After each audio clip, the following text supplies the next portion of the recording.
there and there. Is it? No. Now, I just found it, Carrie, just taking a look at the cameras. I'm seeing some light volume beginning to build from... Strap on a set of goggles and pilot the drones around a course. Matthew Zorn lives in NDG. He's the founder of FPV Montreal. Matthew, good morning. Good morning. Nice to meet you. And Gabriel Cocher is from Point St. Charles, and he's also a drone racer. Gabriel, morning to you. Morning, Mike. Thanks for coming in. And you've brought your drones. They're much smaller than I thought. Are they like the Formula One of a drone? That's exactly the best way to look at it. I liken these to the F1 of drone racing. A lot of people have the association with drones being these things that fly, and you see the videos online of people doing things that they really shouldn't be doing with them. But these are the F1, and those other ones are more like the luxury vehicle that you go on a Sunday drive. These are made for speed. They're made for agility. They're made to get around a small, tight course as fast as possible. And Gabriel, you don't actually sit in the pilot seat, but it's not far away from that, is it? Oh, no, it's not very far from that. In fact, I mean, you really get the adrenaline rush as if you were in a Formula One car. You really need to fly, see your lines, fly really fast. You can also fly chilly if you want. You can fly around trees. You can chill. It's a whole experience there. What's it like once you put the goggles on? It's really something you focus onto it. You can forget everything. You could say really almost a meditative experience. You can really transcend yourself into this flying thing. You feel you are the drone? Kind of an out-of-body experience. Is it like that? Almost, yeah. When you first did it, Matthew, what was that like? I remember the first time of course, because you spend a lot of time building these things and making sure that they're, everything's hooked up properly, because, you got to get out your electronics from, grade 9 electronics class and a lot of building. But you have that adrenaline. You kind of get the shakes a little bit, You sit down, you got the goggles on for the first time you fly. It's not like a video game in that sense where, once this is real. It's that extra step of digital and physical kind of together. So you feel it. You have the adrenaline. You get the shaky hands. You take your goggles off, and then you're like, breathe a little bit calmer and do you say that you're actually flying? I mean, how close is it to flying? I do. I mean, I don't know about... Yeah, pretty much, yeah. But I must say, though, the weirdest experience for me was to see myself from the drone the first time. Oh, right. Yeah. What was that like?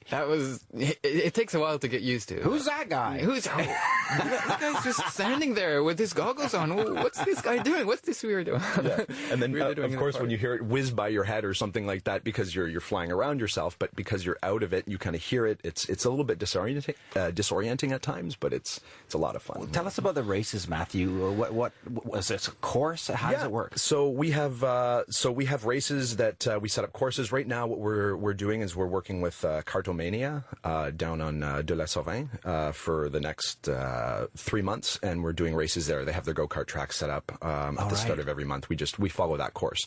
So we're having our next meetup next month, and so when you follow the go-kart track, does that mean you hover above the actual go-kart track? Yeah, absolutely. In this case, we do. You can also, what we do in the summer, because really we're indoors because of the weather right now, but in the summer we go to, Jean Drapeau, or we go somewhere else kind of away from people, and we set up, we've got flags, we've got gates, our people that sponsor us, so some of the people that make the equipment, they give us some of that equipment to make sure that we can set up our courses in any way. How good are you?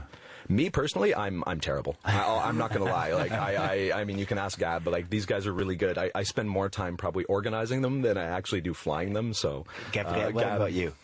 Well, I'd say it's something that takes practice. I mean, now we've really hit a level where, I mean, you're faster than Matt. Oh yeah, well, he's being modest. He is probably the best pilot in the area that I know of, and I'm not exaggerating. He's an amazing flyer.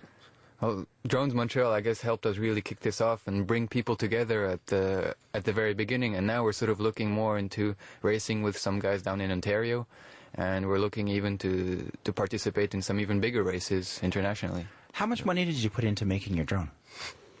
That's classified information. Is my wife listening? Oh, is that what it is? Yeah. Is it? It's a lot. So, but the thing is, How can you really race it and try to go faster and faster when you know that if you go too fast, you might lose control and crash it? It's part of the game, really. And these things are really made to last. They're extremely sturdy. For example, it doesn't look sturdy to me. It doesn't look sturdy. Well, for example, this is like a very strong carbon fiber frame. These are made like by a guy who designs for Bombardier, Mocha frame, and they're extremely sturdy. You can crash them at full speed into walls, into concrete, into metal, whatever you name it. They will still be there. How often have you crashed it? Oh, a lot. Every time. And the sensation when you crash? It's like that. Yeah. It depends on how bad the crash is, because especially if you're coming in fast on something and you don't really see it, a brick or something or a wall in the way, and you clip that, you're definitely. This is for fun. Mm-hmm. Is there any money in it? So one of the things that when I started this, it was more about getting people together. We're not really for making money on this, because there are a lot of people. It's a huge business industry, and I think the angle that we wanted to take was, we want to make it accessible for as many people as possible. So as long as the costs are covered for whatever it is that we're doing, so we just kind of all pitch in to do whatever that is. But there is a lot of money in this. I mean, over the next 10 years, it's multi-billion-dollar industry. So, Gabriel, if you can prove yourself to be one of the best pilots in Montreal, Matthew said maybe the best, is it possible you might get an offer to get paid to do this? That's still maybe a few years off. I can't really say for sure, but I mean, one thing we are doing right now is collecting sponsors. So we're collecting like local shops like Downtown FPV, Mini Quad Squad, also looking out for some bigger places like Ready Made RC or Autobotics, and all these people sort of help us fly and really get to that next level, right? Because as you mentioned, you crash them, you end up breaking stuff, and if that repair costs you $50, you don't want to pay it every time, right? And when people help you fly, and that's where you can really push further, and that's how you can really get to a higher level, and that's how you can, potentially get yourself in the driver's seat for the next F1 racing of drones, right?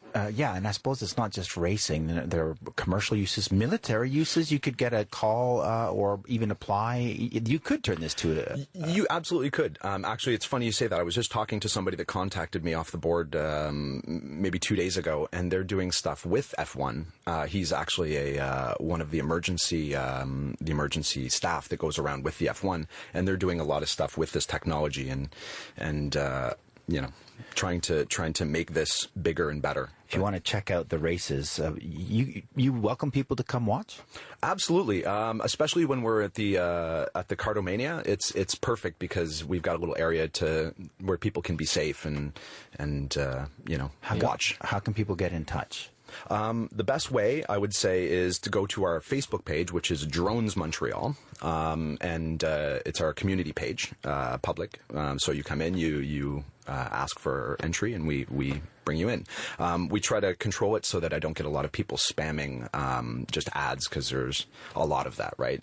Buy this, buy that. So we try to keep that out. So we'll tweet out some links as well from our Twitter account, which is at CBC Daybreak. And guys, thank you very much for coming in and bringing in the drones, and good luck with the racing and with whatever else comes out of it. And Gabriel, with sharing the cost of your, or not sharing the cost of your drone to anyone crucial. Gabriel Cochard, who lives in Point St. Charles, and Matthew Zorn, who lives in NDG, founder of FPV Montreal, stands for First Person View Drone Racers. Any thoughts? 514-566-9066. Here's Jen with the traffic. You'll find the inbound Mersey just a few minutes by the 132.